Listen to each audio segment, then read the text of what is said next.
សួស្តីបងប្អូនទាំងអស់គ្នាខ្ញុំឈ្មោះសេចរ៉ាដេតជាគ្រូបង្រៀននៅស្ថាប័នធម្មសិក្សាហ៊ុនសែនក្តាំងលើក្នុងសង្កាត់លេខ1ក្រុងសេនុខេត្តសេនុថ្ងៃនេះផងដែរខ្ញុំនឹងធ្វើការបង្ហាញ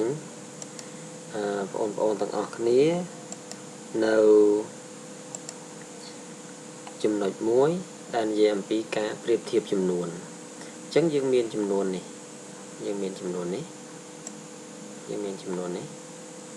ទី1ហើយយើងមានចំនួននេះទី2អញ្ចឹងចំនួនទាំងពីរនេះគេធ្វើការប្រៀបធៀបវាថាតើចំនួនណាមួយធំចំនួនណាមួយតូចឬក៏ជាចំនួនទាំងពីរនេះស្មើគ្នាអញ្ចឹងដើម្បីដឹងថាចំនួននឹងធំឬក៏តូចឬក៏ស្មើគ្នាយើងត្រូវយកលេខដែលគេឲ្យហ្នឹងយកមកបំពេញក្នុងតារាងនៅពេលដែលយើងបំពេញក្នុងតារាងទៅយើងនឹងបានតម្លៃរបស់លេខនឹងហើយអញ្ចឹងដើម្បីធ្វើការប្រៀបធៀបយើងត្រូវមើលវាមួយទៀតគឺថានេះចំនួនខ្ទង់របស់វាមាន7ខ្ទង់មាន7តួលេខចំណែកឯលេខនេះវិញលេខដែលបង្ហាញនេះវិញគឺមាន8តួអញ្ចឹងក្នុងការប្រៀបធៀបយើងឃើញថាចំនួនលេខដែលមានខ្ទង់ច្រើនជាងជាចំនួនដែលធំជាងនេះគឺមាន8ខ្ទង់ហើយនេះមានតែ7ខ្ទង់ទេអញ្ចឹងយើងឃើញថាលេខខាងនេះគឺធំជាងលេខខាងនេះបានន័យថា4លាន356,491នេះគឺតូចជាង11លាន682,425អញ្ចឹងយើងអាចមើលក្នុងតារាងងាយយល់ជាងឬក៏ស្រួលយល់ជាង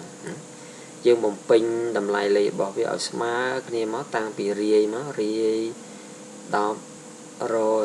ពាន់ម៉ឺនសែនលាននេះ10លានអញ្ចឹងយើងគ្រាន់តែកលេចមើលក្នុងតារាងហ្នឹងភ្លាមយើងឃើញបានហើយដឹងថាណាតូចណាធំបាត់ហើយណាអានេះ11លានវាធំជាង4លានណាដើម្បីប្រៀបធៀបហ្នឹងគឺគេប្រៀបធៀបដេញពីឆ្វេងទៅស្ដាំអញ្ចឹងយើងឃើញថាលេខនេះលេខ11លាននេះធំជាង4លានណាលេខនេះមួយទៀតយើងមានលេខនេះមួយទៀតណាលេខនេះមួយទៀត2យើងធ្វើការប្រៀបធៀបលេខទាំងពីរហ្នឹងអញ្ចឹងដើម្បីធ្វើការលេខប្រៀបធៀបទាំងពីរហ្នឹងធ្វើដោយវិធីមុនអញ្ចឹងគឺយើងបំពេញលេខនឹងចូលតារាងទៅយើងដឹងថាលេខហ្នឹងតូចឬក៏ធំឬក៏ស្មើគ្នាហើយអញ្ចឹងជាដំបូងភាគច្រើនគេច្រើនតែមើលតម្លៃខ្ទង់របស់វាសិនគេមើលចំនួនខ្ទង់របស់វាសិនតើវាស្មើគ្នាអត់បាទចំនួនខ្ទង់របស់វាស្មើគ្នាអញ្ចឹងយើងធ្វើការប្រៀបធៀបដេញពីឆ្វេងទៅស្ដាំតែបើចំនួនខ្ទង់ណាមួយច្រើនជាងអញ្ចឹងចំនួននោះគឺជាចំនួនធំជាងហើយដោយឧទាហរណ៍ទី1មិញអញ្ចឹងចំនួនខ្ទង់វាច្រើនជាងអញ្ចឹងធំជាងហើយឥឡូវយើងមើលឧទាហរណ៍ទី2នេះគឺចំនួនខ្ទង់របស់វាស្មើគ្នានេះ7ខ្ទង់នេះក៏7ខ្ទង់ដែរអញ្ចឹងយើងបានលេខនឹងហើយយកមកបញ្ចូលក្នុងតារាងនេះមកបញ្ចូលក្នុងតារាងហ្នឹងមកតម្លៃរបស់វាអានេះគឺលេខ3នេះនៅខ្ទង់លាន3លាន2នៅខ្ទង់សែនគឺ2សែន5នៅខ្ទង់ម៉ឺន5ម៉ឺន6នៅខ្ទង់ពាន់6000 4នៅខ្ទង់100 400 0នៅខ្ទង់10ស្មើ0 1នៅខ្ទង់រាយគឺស្មើ1ដូចគ្នានេះដែរលេខ3នៅខ្ទង់លានលេខ2នៅខ្ទង់សែនលេខ5នៅខ្ទង់សែនលេខ7នៅខ្ទង់ពាន់លេខ2នៅខ្ទង់100លេខ5នៅខ្ទង់10លេខ1នៅខ្ទង់រាយអញ្ចឹងដើម្បីប្រៀបធៀបលេខដែលមានចំនួនតួលេខស្មើគ្នាអញ្ចឹងចំនួនខ្ទង់ស្មើគ្នាអញ្ចឹងយើងធ្វើការប្រៀបធៀបពីឆ្វេងទៅស្ដាំអញ្ចឹងលេខ3នេះយើងឃើញថាស្មើគ្នាលេខ2នេះយើងឃើញថាស្មើគ្នាលេខ5នេះក៏យើងឃើញថាស្មើគ្នាដែរប៉ុន្តែដល់ពេលខ្ទង់ពាន់នេះយើងឃើញថាលេខ6នេះគឺវាតូចជាងលេខ7អញ្ចឹងលេខ6តូចជាងលេខ5 tàu chiêng lấy bằng pì chẳng riêng sao nằm mọt tha lấy này lấy khang mùi này cứ tàu chiêng lấy này rồi coi dương vậy tha bày liên pi rồi hà sập mùi pon buồn rồi mùi ní cứ tàu chiêng bày liên pi rồi hà sập pi pon pi rồi hà sập ní cứวิธีเปรียบเทียบងាយស្រួលបំផុតដែលយើងគ្រាន់តែសេលេខចូលតារាងទៅហើយយើងមើលក្នុងតម្លៃលេខតាមខ្ទង់នៃតារាងនីមួយៗទៅយើងធ្វើការប្រៀបធៀបទៅយើងនឹងឃើញចម្លើយរបស់វាហើយមួយណាតូចមួយណាធំហើយអញ្ចឹងរបៀបនៃការប្រៀបធៀបចំនួនហ្នឹងគឺយើងមានពីករណីពីរបៀបដែលយើងអាចធ្វើទៅបានហ្នឹងយើងអាចធ្វើវាទៅបានអញ្ចឹងគឺ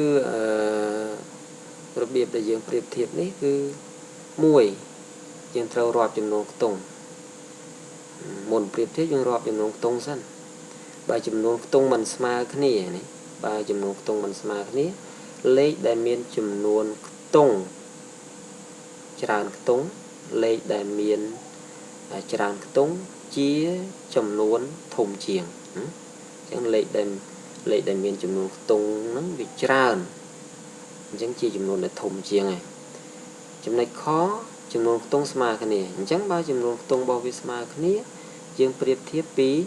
ឆ្វេងមកស្ដាំតាមលំដាប់នៃខ្ទង់នីមួយនេះមួយដូចឧទាហរណ៍ទី2ចំនួនខ្ទង់ស្មើគ្នាក្រោយពីបានអានឹងហើយគឺយើងគ្រាន់តែបំពេញសញ្ញាតូចសញ្ញាធំឬសញ្ញាស្មើរវាងចំនួនដែលត្រូវប្រៀបធៀបនោះអញ្ចឹងយើងនឹងបានចម្លើយអញ្ចឹងសញ្ញាតូចណាយើងបំពេញទៅសញ្ញាធំយើងបំពេញទៅសញ្ញាស្មើយើងបំពេញទៅយើងនឹងបានចម្លើយរបស់វាហើយឥឡូវយើងមើលប្រៀបធៀបចំនួននេះសាកល្បងមើល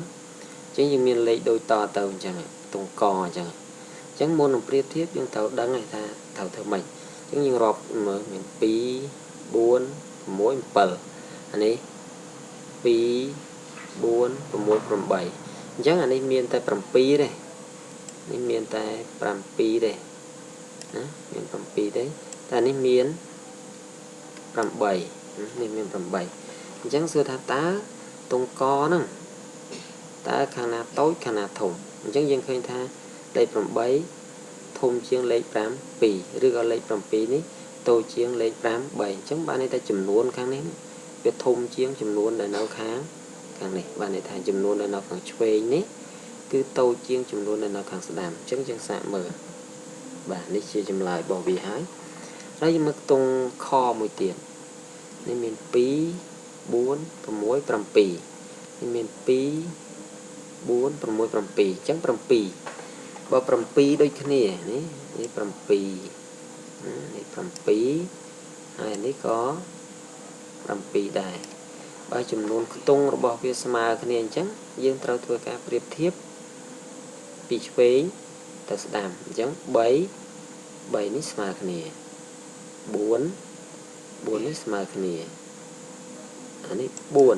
4តែនេះតែ3ទេអញ្ចឹងមានន័យថា4នេះគឺធំជាង3អញ្ចឹងមានន័យថាលេខដែលនៅខាងឆ្វេងធំជាងលេខដែលនៅខាងស្ដាំនេះធំជាងលេខខាងស្ដាំគោមាន2 4 6 7 2 4 6 8អញ្ចឹងខាងនេះធំទៀតហើយណានេះ7តួទេខាងនេះមានរហូតដល់8តួអញ្ចឹងមានន័យថាលេខខាងស្ដាំនេះគឺធំជាងលេខខាងឆ្វេងយើងមិនបាច់ប្រៀបធៀបទេដោយចំនួនខ្ទង់យើងនឹងដឹងចម្លើយឥឡូវចូលដល់ទង់ខយើងមាន2 4 6 7 2 4 6 7អញ្ចឹង7ដូចគ្នាអញ្ចឹង7ដូចគ្នាយើងធ្វើការប្រៀបធៀបពីឆ្វេងទៅស្ដាំដូចគ្នាអញ្ចឹងលេខ8 លេខ8នោះគឺស្មើគ្នាហើយស្មើគ្នាហើយលេខ0ស្មើគ្នាហើយលេខ4ស្មើគ្នាហើយលេខ5ស្មើគ្នាហើយអញ្ចឹងយើងមើលលេខ2លេខ2លេខ9